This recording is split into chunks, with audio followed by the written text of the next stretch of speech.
Hi everyone, welcome to our channel. So in this video today, I'm going to quickly show you how to use Afterpay on Target app.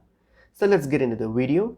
Firstly, open up Target app, and then all you have to do now is just simply browse and do your shopping, and you just have to add any item that you wish to purchase. Just add it to your basket or your cart, and then just get to the checkout page here. So add whatever you want to, and then just move on to your basket so that we can check out with these items here. So you're going to do that. So let me go to my checkout page here. So I'm going to add some items here, and then yes, I'll just use these items here, and then let me check out. So I'm going to proceed to my checkout, hit on checkout, and then once you get to your checkout here,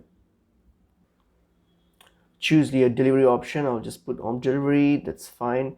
And then what you're going to do, you're going to proceed to your next step here, which is you providing your contact details. So I'll just do that.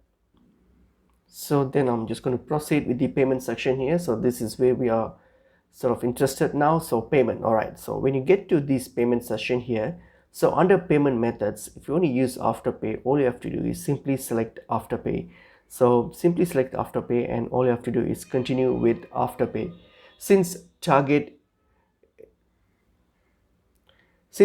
is supported by Afterpay, so Afterpay is supports Target, so you will definitely see this payment option, and under payment option you will see Afterpay as one of the methods. So you just have to simply click on it and then hit on continue to Afterpay, and then just proceed with your purchase. So that's pretty much it is. Hope this video is helpful. I will see you with another video. Thank you.